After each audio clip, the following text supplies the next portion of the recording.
Hi everyone. Tonight's video is can I live a normal life after a heart attack?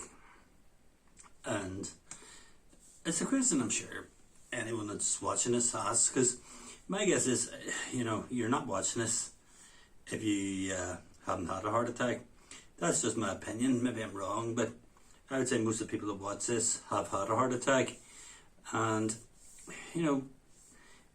when you go to ask the doctors after you've had a heart attack, one of the questions one of the things that comes across your mind, after you've sort of initially recovered from the heart attack is, am I going to have a normal life? How long am I going to live?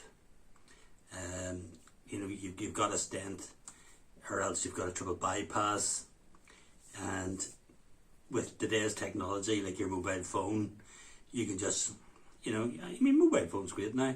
You can stick a mobile phone and, Liverpool are playing Man United, and you don't even have to watch the match. Your phone will buzz if there's a goal. It's unbelievable, Boris Johnson does something, you just flick your phone across, you see the latest news. It's the same with, your heart. Anything you want. I mean, that's probably how you're watching me. You've maybe Googled, what's my life going to be like after a heart attack? And you've come across this old boy and you've probably thought to yourself, Christ, I hope I don't end up like him, But it's just technology nowadays. And fortunately, life after a heart attack, I found it pretty good. The first year I was pretty scared because, like yourselves, I was all over the internet, searching this and searching that, and you're finding that. See the number of vitamins I took in the first year? Oh, it's unbelievable. I took everything from vitamin C, vitamin D, this vitamin B complex, and even took beetroot tablets. Beetroot is actually, believe it or not, beetroot is actually supposed to be really good. It thins your blood. But at the end of the day, you've got to be very careful. You read these tablets and they're supposed to clear your arteries. They're supposed to make your blood flow better and so on. But at the end of the day, the doctor's already given you blood thinners. So be careful what else you take with it, because, you could end up passing out or giving yourself very low blood pressure, But, no, my first year was the hardest, to be honest, because all I did the whole time was worry. And I know whenever I came home on the Saturday, it felt really good to be back home again, because I didn't think I was actually going to come home. Because of the fact I only got one stent, my wife at the time turned around and sort of said it was a mild heart attack, which I suppose it was. People turn around and say, a massive heart attack, a mild heart attack. But at the end of the day, I don't care what sort of a heart attack it is. It's a heart attack. And, your blood flow has been blocked by a clot in one of your arteries. Now, if the blood isn't getting through in that blockage, and it's not sorted out, in a quick time, you're going to die. So whether it's a mild heart attack or a massive heart attack, you need it sorted, But what is life like after a heart attack? It's what you make of it. You've got to have a positive attitude. I didn't in the first year. And then sort of, thought to myself, well, look, I'm 54 now. I was 53 when I had the heart attack. I was 54 when I sort of realised that I got to try and take my mind off it. I'm 67 now. I'm approaching 70. And I'm actually the oldest male in my sort of line of family, because they all sort of died in their 50s.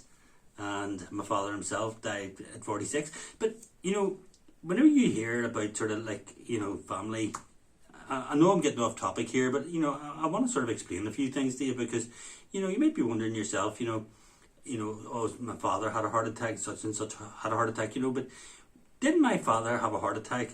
And was I due to have a heart attack because he had a heart attack?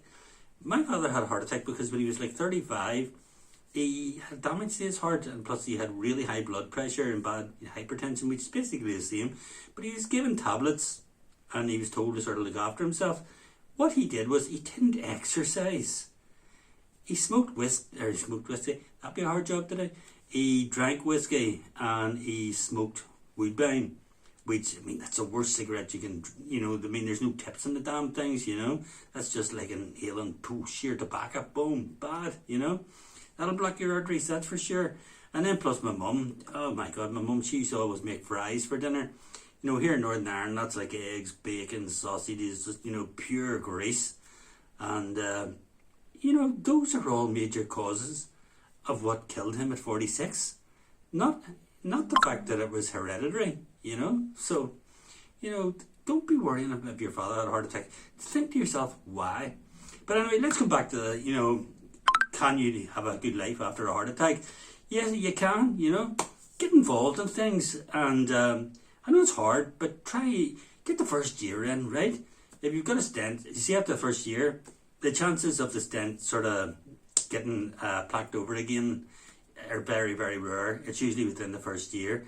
And I'd say it's all down to you, Join a gym. The best thing about joining, people say exercise at home. I do exercise at home myself, and it is good for you. But there's nothing beats going to a gym and meeting people. Don't be afraid to sort of, if you're sitting there and you're sort of pulling the weights or something and there's somebody beside you and, turn around, introduce yourself, make a few friends, because you'll find out. I mean, I was in the gym and I'd sort of gone through the basic things like the exercise bike and all, which I hated, and I decided to try out a few weights. And there was an old boy beside me. Now, when I say old, he was 82, but my God, he was fit. And anyway, I was lifting the weights and I was struggling, and he just got the weights and no problem at all. But he showed me how to adjust my posture and stuff like that. And anyway, I got chatting to the guy, and he introduced me to one of his friends who was on the rowing machine. And he told me all the benefits of the rowing machine, stuff like that there. And anytime I went back to the gym, it was the same. It was somebody you could talk and chat to. You always need to have somebody to chat to. After you've had a heart attack, you need someone that you can talk to and, just let them know how you feel. It's the same with mental health nowadays. Mental health is, back in the 70s, you didn't have mental health, my father, he would never have been a believer in mental health. He would have sort of seen you as a weak person, and he was not for the likes of mental health. But swimming as well. I went swimming on a Sunday morning at 10 o'clock. I used to swim for about an hour and a half. It was brilliant, absolutely brilliant. There was only about 10 people there. 3 of them were these old birds, and they're, if you're not from Northern Ireland, birds are sort of women, But there was these old women, I was about 4 or 5 of them, about 70s and 80s, And I think I was like a sort of a toy boy to them, So I quite enjoyed that. But everything, get yourself a hobby as well. This is not a hobby to me. I'm not in it for the money, thank God for that, because you wouldn't make much, But, it is a good hobby this year. I quite enjoy it. But I have other hobbies. I keep tropical fish and stuff like that. So, life after a heart attack, you've got to have a life before a heart attack. But if you haven't got a life before a heart attack, you've got to realise, get a bloody life after a heart attack. Because, you should have learned from the heart attack that life is short. Start going places, even if you have to go on your own. I met this guy when I was on holiday one time in Spain, and he was on holiday on his own. And there was a woman I used to work with, and she went on holiday on her own abroad every year. And I sort of thought, geez, how could you go abroad on your own? There are certain holidays that cater for that. So you need to get out more. And I'm saying it, and if anybody from my work would be watching this, they'd be saying, sure, you never go out the bloody door. What the hell are you telling people to go on a holiday abroad for whenever you never go out yourself? And it's true, I never did, but one thing even about this COVID now has made me realise, I'm 67 now. God knows what age I'll live to, but I want to start going places. I'd like to go back to Salou again, which I'm sure a lot of you know it's in Spain. But I loved Salou, and I hate flying, so I do. It sort of put me off, that guy that sort of locked himself in the thing and flew into the mountain. Don't fancy the idea of that, but That's a 1 in a million chance, but it's the sort of thing that would happen to me. But I do fancy going to Spain. I fancy going back to the gym again now that it's opened. I fancy sort of going down to the south of Ireland because I'm from the north of Ireland, and I fancy going down there for a holiday. And just other things, just getting involved, joining clubs, meeting people. I don't know, I just don't really bother much with people, but I've sort of had a different view now, and I think sort of after a heart attack, you need people in your life, you need family in your life, you need friends in your life, and you just need to get out there. Forget about the fact that you've had a heart attack. Put that to the back of your mind. I mean, that was the worst part about my heart attack. Physically, after my heart attack, I was just right as rain after 6 months. I went to the cardio rehab and swimming, walking. I felt absolutely brilliant. But it was the mental side. It took me about 2 years to get over that. And I still haven't got over it. If you're ever talking to somebody, yeah, blah, blah, blah. And even now, I turn around and say, oh yeah, I had this heart attack 13 years ago. So it's still there, even the date, 20th of January 2008. So the date's there, so I'm in my 14th year. But life has been great, I mean, I still have the odd drink the odd night, but not overdo it. Still have my curry and still have a fry. I'd even have a bacon, egg and sausage soda, but only like once a month. I wouldn't have it all the time.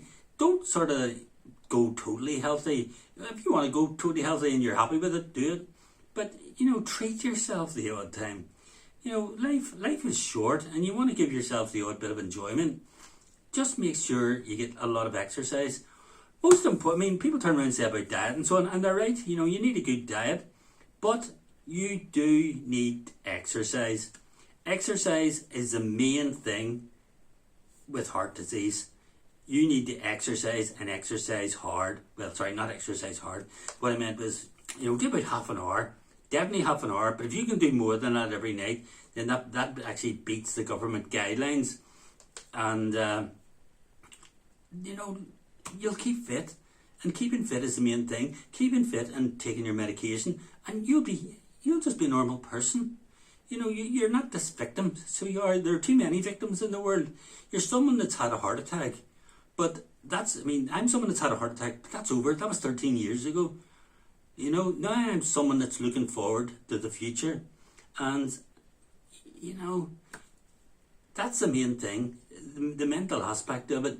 To stop thinking about it and to get yourself involved in life. Get out there. Put yourself out there.